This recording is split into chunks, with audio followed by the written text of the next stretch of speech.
A lab just caught your tomato paste lying about being Chinese, not Australian, grown on farms using up to 5 times the world's average pesticide load. A court just proved your supermarket lied about its prices too. Number 32. The Italian flag on your tomato paste jar might be the biggest lie in your pantry. Independent lab testing on hundreds of tomato products sold in major Australian supermarkets found a huge share failed origin testing outright. Every single failure tracing straight back to China, not Italy, not Australia, no matter what the label or the sticker says. One popular paste brand failed on the vast majority of the products tested. Even a couple of supermarket home brand pastes failed right alongside it, while other well-known brands tested in the same batch came back completely clean. This isn't a whole category problem, it's specific products from specific suppliers getting caught red-handed.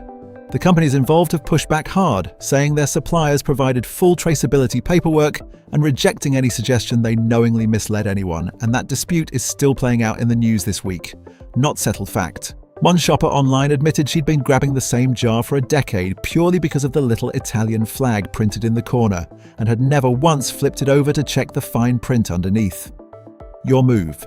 Flip the jar over and look for a percentage and a country of origin statement in the fine print. Not the flag or the color scheme on the front, because the front of that jar was designed by a marketing team, not a food inspector.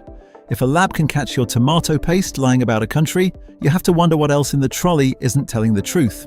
And it gets worse before it gets safer, because the next one isn't about a lie on a label, it's about what's actually sitting on the fruit in your freezer. Number 31. That bag of frozen berries feels like the safest, cheapest thing in your freezer, and that's exactly the problem.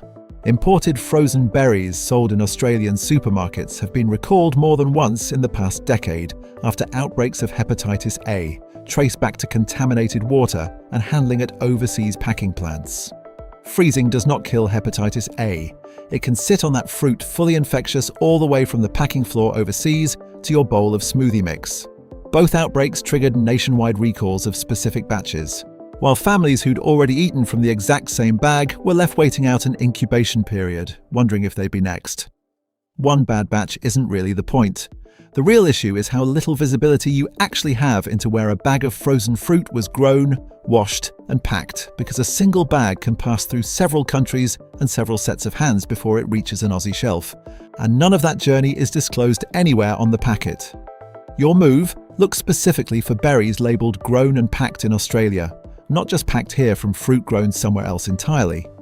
That one line on the bag is the difference between a health scare and a safe smoothie. If frozen fruit can hide its entire journey from you, imagine what's hiding in a jar of something you trust even more. Number 30. Real honey goes hard and cloudy in the pantry over time. If yours has sat perfectly clear and runny for years, that is worth a second look. Testing on supermarket honey in Australia has repeatedly turned up samples that look bulked out with cheap sugar syrup instead of pure nectar. And the standard test built to catch this was designed around European and American honey, not Australian native flora, meaning it can genuinely misfire on real local honey while missing a syrup blend sitting right next to it on the shelf. Newer testing methods built specifically for Australian honey are only just closing that gap now, which means for years the exact test meant to protect.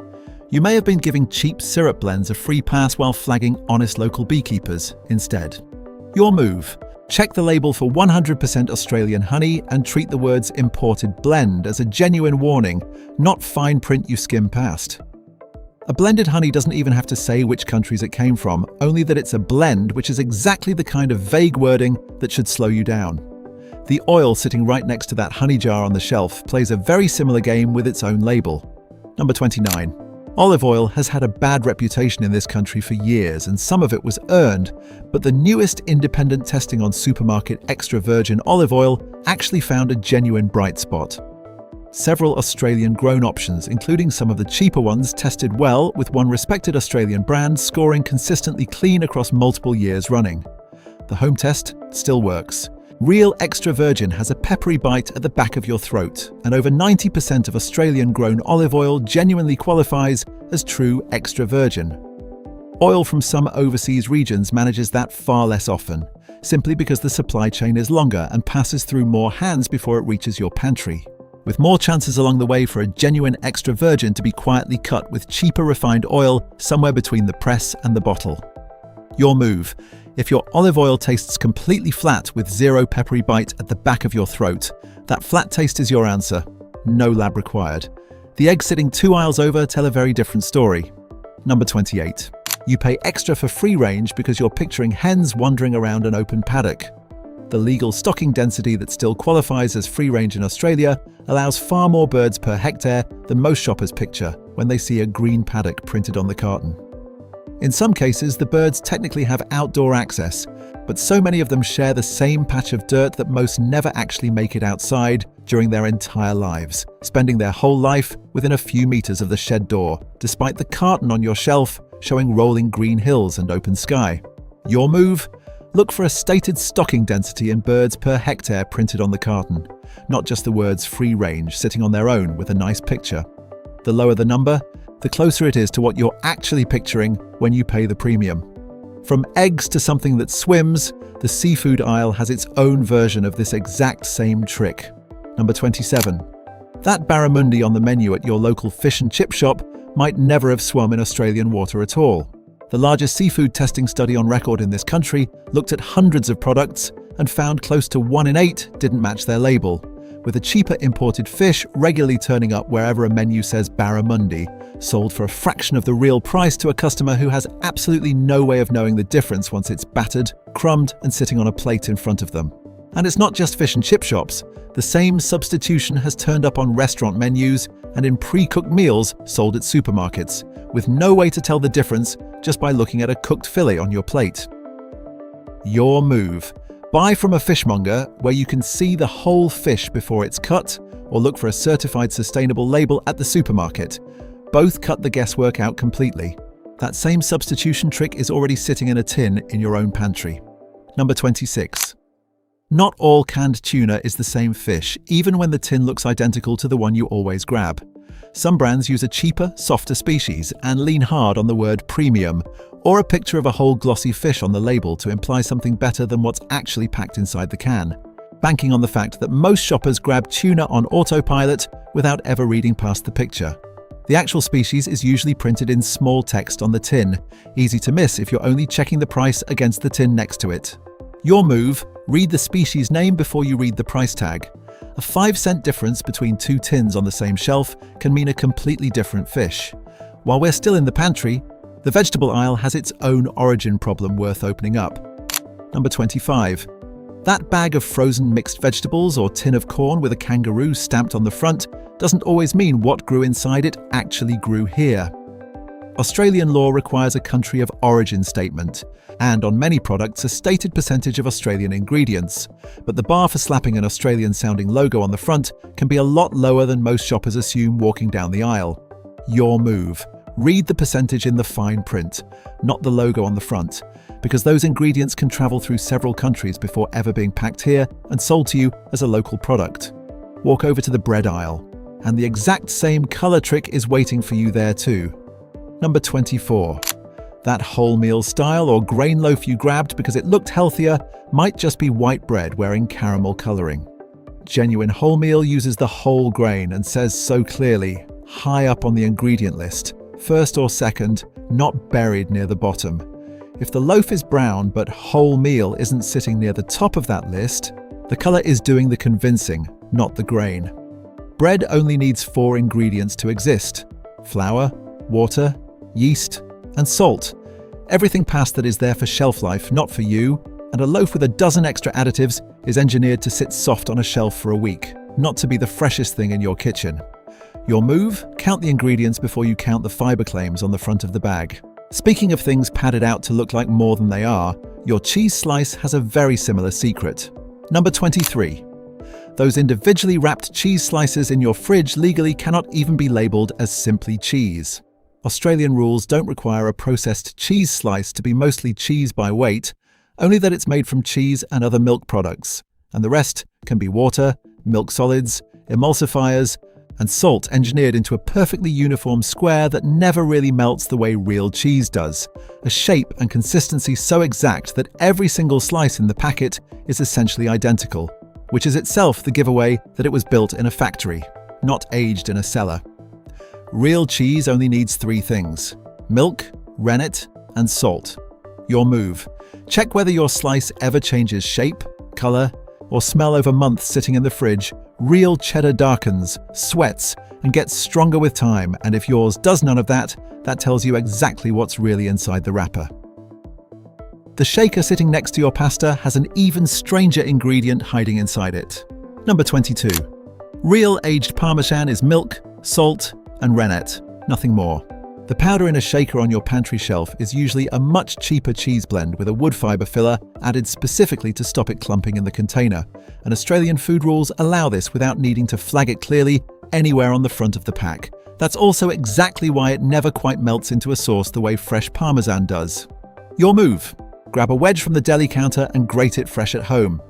It skips the filler completely and tastes noticeably different the very first time you try it. If a filler can hide inside Parmesan, imagine what's doing the exact same job in a bag of pre-shredded cheese. Number 21. That bag of ready grated cheddar is coated in an anti-caking agent so the shreds don't stick together on the shelf. That coating is also exactly why it never melts as smoothly as cheese you grate yourself at home, meaning you're paying more for a product that actually performs worse, purely for shelf convenience. Your move? Grating a block yourself takes about 30 seconds and skips the coating entirely. It also tends to taste noticeably sharper, simply because you're not tasting a layer of powder along with the cheese. The tub in your fridge, marketed as one of the healthiest things in it, works a very similar trick. Number 20. You buy the fruit yogurt because it feels like the healthy option in the fridge.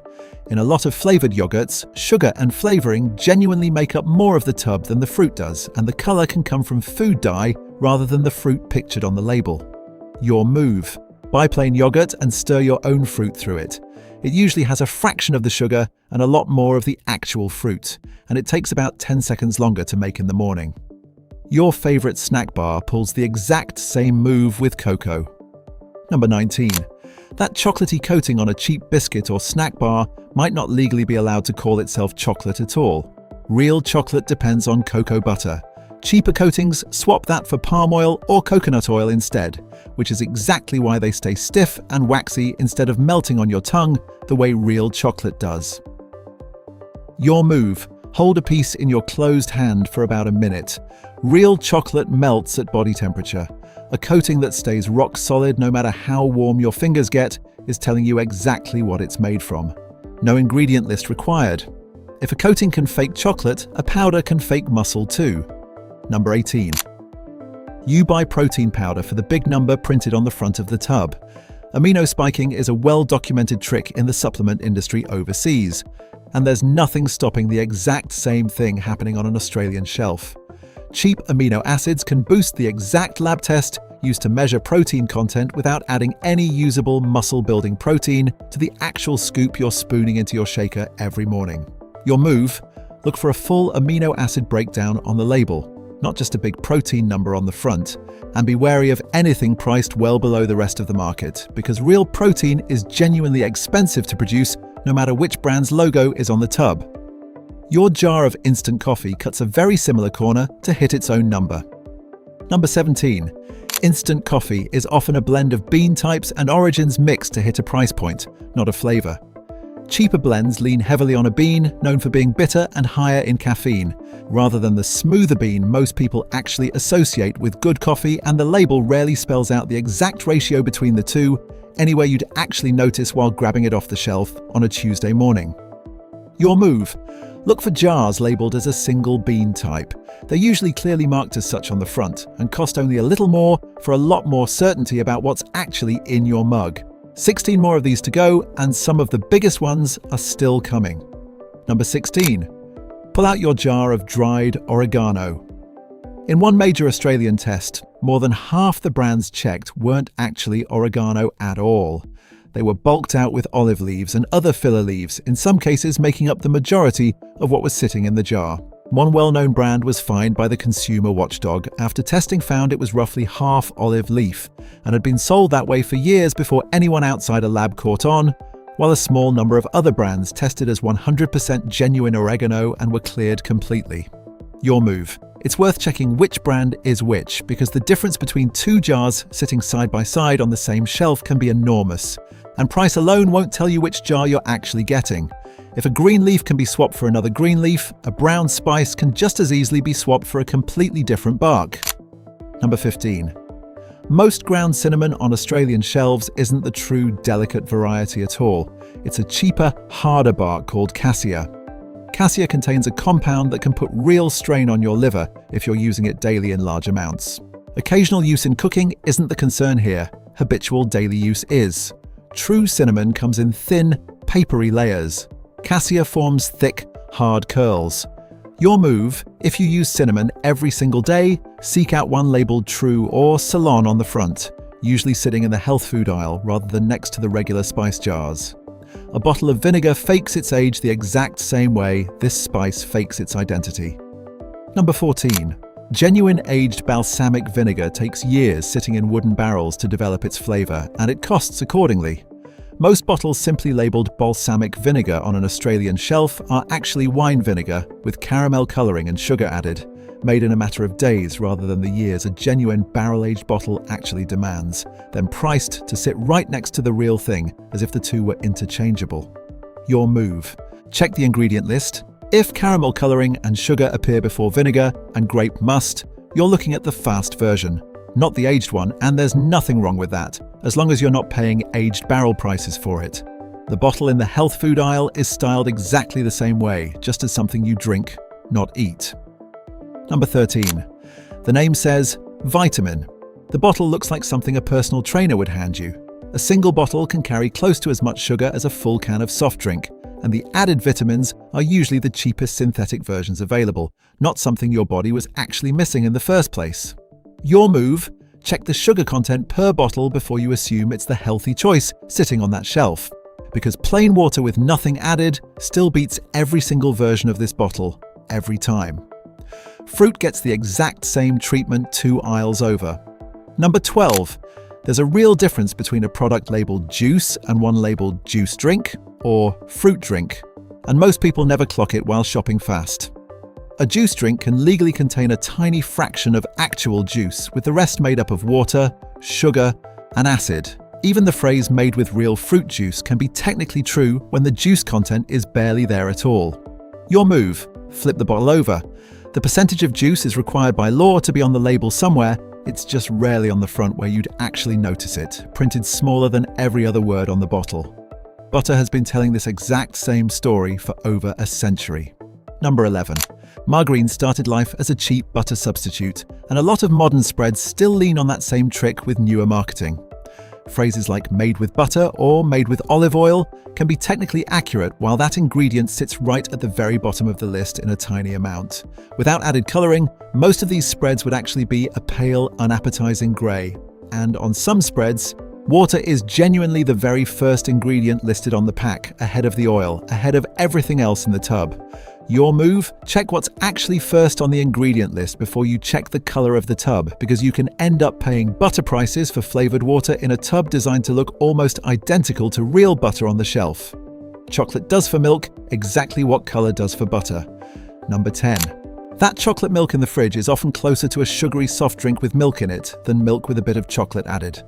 Some flavoured milks carry close to the sugar content of an actual soft drink, while still being marketed right next to plain milk in the dairy aisle, on the same shelf in almost identical packaging, as though the two were a genuinely fair comparison, when plain milk remains the healthier choice by a wide margin every single time.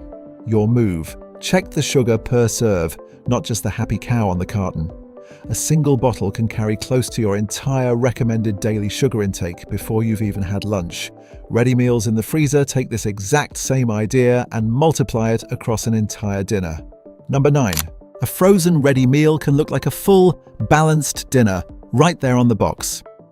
The ingredient list is often 20 items long or more, with sauces, stabilizers, and fillers doing a lot of the work that fresh vegetables and real meat would otherwise be doing for you, padding out the plate and the price at the same time, while the actual protein and vegetable content shrinks down to a small corner of the tray. Your move. A shorter ingredient list on a ready meal is usually a genuine sign of a better product, not just a marketing choice. If you can't picture the actual food behind an ingredient name, there's a good chance it's there for texture or shelf life, not for you. The deli counter next to the freezer has its own version of this exact padding problem. Number 8. That perfectly round slice of chicken or turkey breast from the deli counter isn't always one whole piece of meat. Smaller cuts and trimmings can be bound back together with additives into one uniform shape, then sliced to look like a single premium cut. Whole meat naturally varies slightly from slice to slice. A whole cut will show that variation once you actually look closely at it.